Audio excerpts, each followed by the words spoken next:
No one person has all the answers. No one person has all the ideas. We need to gather ideas from a variety of voices and from a variety of experience, from social to personal to political to the management of time, the conservation of resources, business, entrepreneur, career, all of that. Being a good parent, a good mother, being a good father, being a good friend, a business colleague. You got to have a whole variety of ideas. So this weekend, we're going to have a chance for that. Multiple speakers and a chance for multiple ideas to come your way. Next is a little phrase that I'd like to have you memorize. And if you memorize it, I'm sure it'll follow you for the rest of your life. And if you're ready, say, I'm ready. Ready. Here is the phrase. You can write it down as we memorize it. Here it is.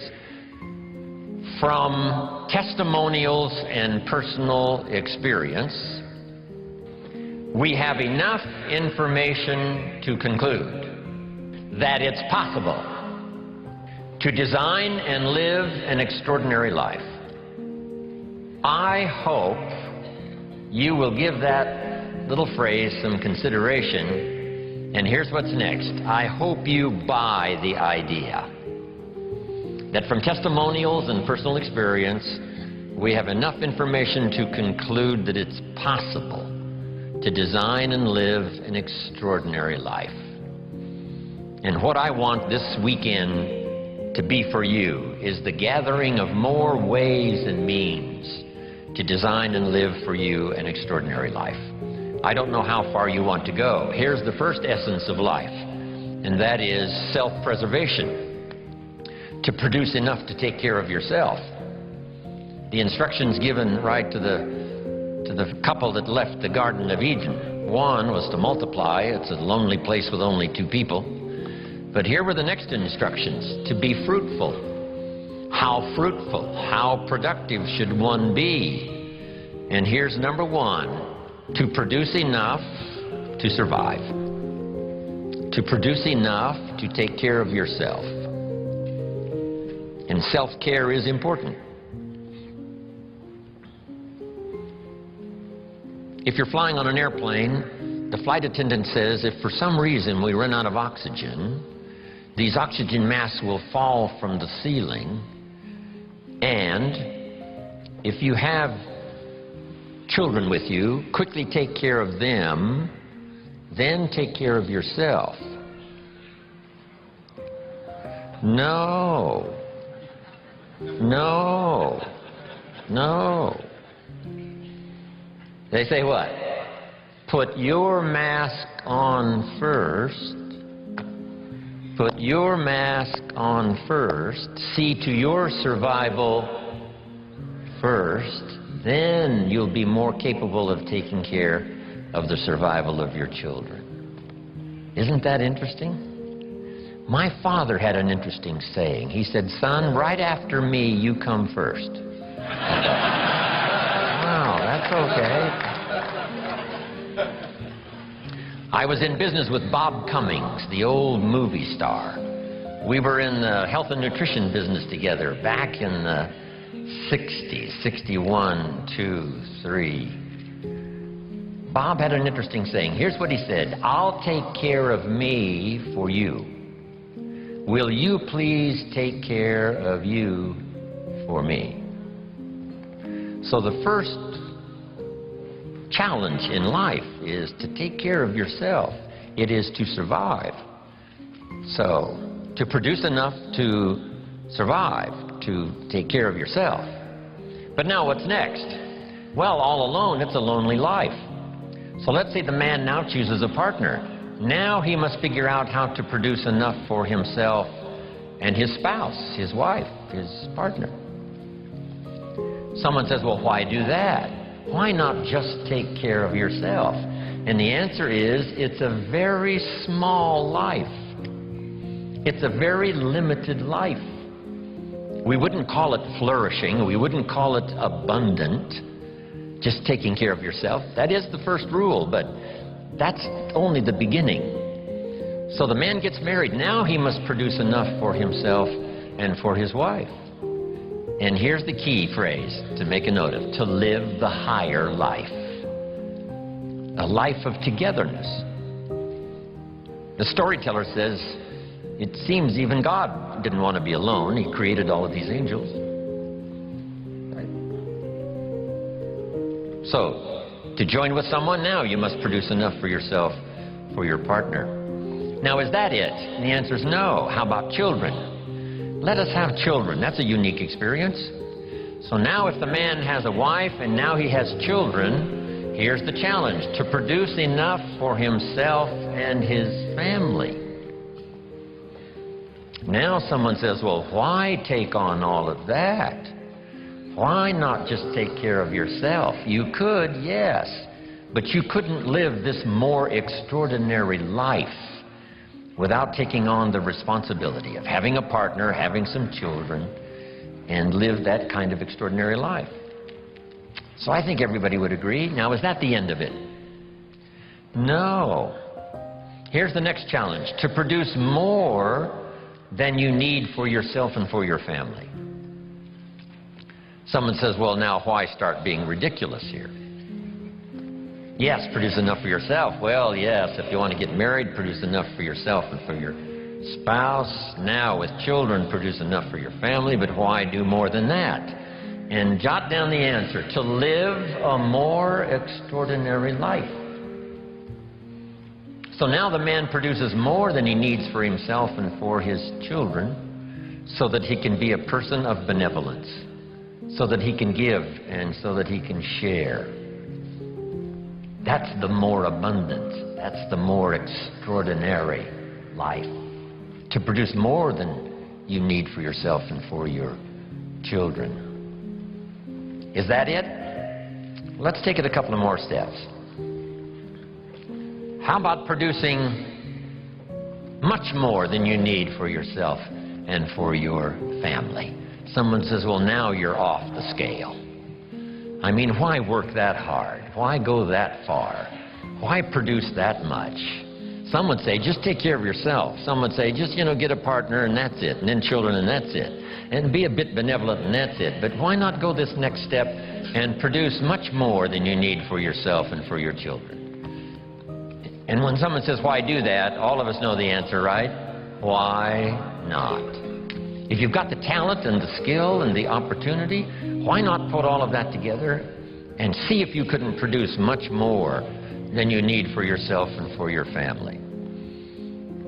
Let's say you earned $10 million this year, and you and your family only need $3 million. Which would probably cover most families, right? Some families are more expensive than others, as I discovered. But let's say $3 million would, cover a big, high percentage. So now if you and your family only needed $3 million for the year, now you have $7 million to give. And someone says what? Why do that? And the obvious answer is what? Why not? If you've got the talent and the skill and the time and the opportunity and the occasion and all this stuff comes together, why not? Let's go one more. How about producing far more than you need for yourself and for your family? And live the far more life. We've heard the story of Andrew Carnegie, right? Andrew Carnegie said this. He built the big steel industry back in the 20s here in America. Here was Andrew Carnegie's goal. I'm going to spend the first half of my life earning money. I'm going to spend the last half of my life giving it all away. Isn't that extraordinary? Wouldn't you call that an extraordinary life? And the answer is yes. He got so excited by that goal that the first half of his life he earned $400 million, which back then was a lot of money. I mean, now, right, it doesn't seem to be that much, but, maybe back then it would total $40 billion, like Bill Gates. So $40 billion he earned the first half of his life. Guess what he did with the last half of his life? He gave it all away. And the big question is, why do that? And the answer is, why not? If you've got the opportunity to live, design and live an extraordinary life, you know, why not do that? So here's what I want this weekend to be for you. Plenty of ideas to take home, chew on, digest, you know, throw some away, refine some, you know, accept some, do some, whatever. That's what this weekend is really for. To send you home with a whole new library of thoughts to ponder, ideas to try, disciplines to work out, some skills to learn. And if we do that and do it well this weekend, you will say, hey, it was certainly worth the time and the money to go to that weekend Jim Rohn seminar, Jim Rohn and Friends. Now make these notes. What I hope you find here this weekend: ideas plus inspiration. That's the mixture that really turns things on, you know, sends a entrepreneur program into high gear. Ideas plus inspiration. We need ideas for the goals and plans, and we need inspiration for the emotional vitality to put it to work, to make it grow, make it multiply. And here's what else I hope you'll find here: guidelines for translating response into results. You've responded to the call. Come, search, look, listen, take notes, get it, to take home with you. And I'm sure you're going to respond well to the, you know, seasoned teaching and training that is going to be delivered here this weekend. But here's the key: guidelines for translating response into results. Because results is the name of the game. There's no purpose in learning just for learning's sake. Wisdom and faith, as powerful as those components are, serve no useful purpose unless they are deposited. So make a note of the word, deposited. Wisdom and faith deposited into activity. Wisdom and faith put to work now produces a hotel, produces a Salk vaccine, produces a city, produces an institution of learning, produces a career, produces a relationship, right? Ideas and faith, believing that it's possible, that ideas can work miracles, now put to work. So the big job here is getting it all. And so now make the next note. Next is going home and translating it into high activity. Good health activity, a better relationship activity, an entrepreneur program activity, a new burst of speed in your sales career, all of that. That's what I'm really interested in. Because here's what's important to me, is for my name once in a while to appear in someone's testimonial.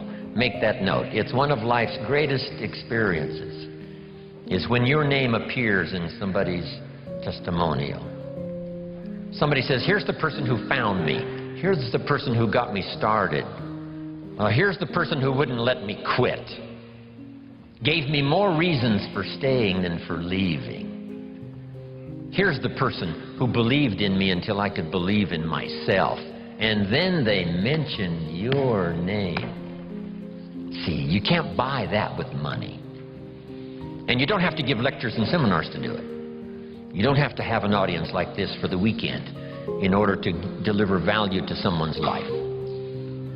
What if you had breakfast with a friend at Denny's 4 years ago, and you recommended this book that really meant a lot to you, and you said to your friend, you've got to read this book.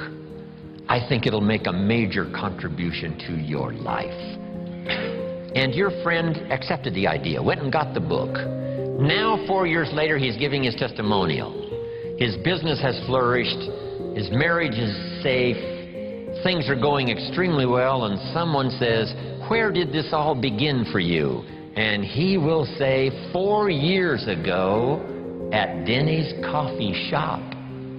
I sat with my friend, and he insisted that I read this book. I went and got it. And that book led to the next book, that led to the next class, that led to developing skills I never had before, and that led to some more seminars and lectures, and now look at my business, look at my life, it's flourishing. But it all began 4 years ago, Denny's coffee shop, when someone said, "You've got to read this book."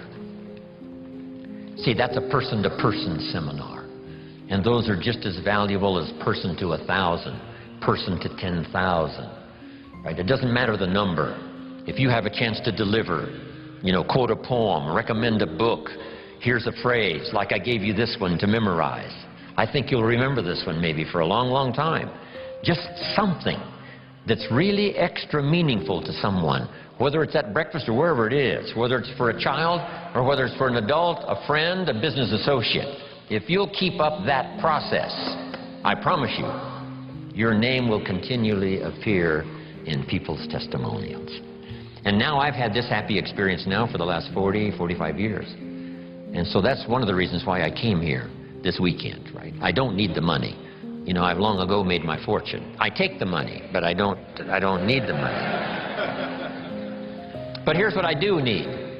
Continuing testimonials that say, Mr. Rohn, on a summer day in Anaheim, California at the Marriott, I was there that weekend, and something clicked, and the lights went on, and I got the gift of some good ideas.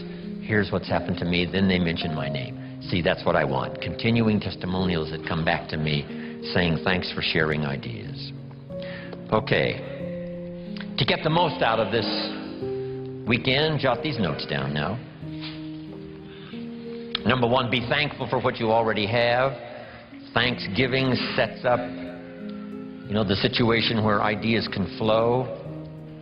Here's what locks up the doors of opportunity for good ideas, and that's cynicism. All you have to be is a practiced cynic. Cynical about the government, and cynical about politics, and cynical about the future, and cynical about the economy. Cynicism locks all the doors. But if you'll be thankful for what you have, however modest or however much it is, I think that's the beginning of receiving a flow of new ideas. Here's the next one. Be eager to learn. There's already some extraordinary success stories in this room. If we knew how successful, we would give you the podium. I would be happy to take notes. No matter how successful you are, be willing to learn some more. We in the Millionaires Club invite a billionaire once in a while to come talk to us. And he says, well, you guys are doing okay, but, how about stepping up? Right? How about multiplying by 2, by 3, by 5, by 10? Come on. You've just gotten started. So no matter how well you're doing, we could all use another idea, a couple of other things that linked together with what you already know could give you a whole new burst of productivity and extraordinary lifestyle. Then to get the most out of this session this weekend, you have to do what we call some tough listening. And sometimes it's difficult to gather up everyone's, attention, because our lives really seem to be going on outside this room. A part of our life is going on here while we're here. But some of us, our kids are out there, and our business is out there, and our career is out there, and our job is out there, and everything is out there. So sometimes it's difficult to bring yourself within the, framework, inside these 4 walls, and just really concentrate and do your best to get it all. Because I know how meaningful ideas can be. The name Earl Schoaf, still rings in my mind. I'm 25 years old. After the Girl Scout story experience, I'm introduced to a man who I had a chance to go to work for, and over the next 5 years, the ideas he shared with me not only made me rich, but gave me the foundation for a long-term career of sharing ideas, building business, making profits, hopefully wise investments, made an extraordinary contribution to my life. This unique man, he only went to the 9th grade in school. So the things he shared with me over that 5-year period were very simple, very ABC. But that's where I got all of those simple phrases. Let me just review some of them for you very quickly. For things to change for you, you have to change. I kept hoping the government would change and taxes would change and prices would come down and things would get better. And then he said, for things to change for you, Mr. Rohn, you have to change. Wow, what a new revelation. Next, he said, don't wish it was easier, wish you were better. All of this started me on this unique journey of what I now call personal development. Here's another one. This is, don't wish for less problems, wish for more skills. It's not less problems that makes you successful, it's more skills that makes you successful. I tried to convince him by showing him my paycheck that I wasn't doing well, and I blamed it on the company. And I said, this is all the company pays. He said, no, that's all the company pays you. I thought, well, that's a new way to look at it. He says, doesn't the company pay some people 3, 4, 5 times this amount? And I said, well, yes. He says, well, then this is not all the company pays. This is all you get until you requalify, accelerate your qualification for the bigger numbers. See, that was all great revelation to me. I tried to convince him that things cost too much. He said, no, you can't afford them. All of these were new ways of looking at things. Unbelievable. And so I started listening to all this stuff. Now, some of the things that really accelerated my learning curve so that I could do better quickly was learning the success equations. Here's 3 of them. The first one comes from the Bible. The question was asked, 2,000 years ago in the Bible, according to the storyteller, what is the key to greatness? What's the key to self-esteem? What is the key to getting honors and trophies to put on the mantle above the fireplace? What is the key to receiving great respect? What is the key to wealth and abundance? What is the key to all of that, an extraordinary life? And here's the answer that was given, capsule form. According to the storyteller, the answer was, find a way to serve many people. Find a way to serve. Find the ways and means. Start rendering service. The more you serve, the greater your fortune. Service to many leads to greatness. Key. Next, John Kennedy. Speaking of politics today, we're surrounded by political speeches. Here was one of the best, John Kennedy, on his inaugural to be President of the United States all those years ago. Here's what he said, don't ask. Wow, don't we wish that was the current political philosophy? Where is John Kennedy? Where is he? John said, don't ask what the country can do for you. Ignore these promises of what everyone's saying, what the country can do for you. He said, don't ask what the country can do for you, but ask what? What could I do for my country? See, that's the whole turnaround in philosophical thinking. By asking, you receive so little. By serving, you receive so much. So rather than settle for the pennies of what someone could do for you, why not turn it around and find some way to serve? It's a pretty simple process. Here's what I taught the Russians.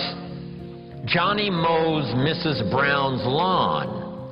She pays $3. Every time he mows her lawn, he collects $3.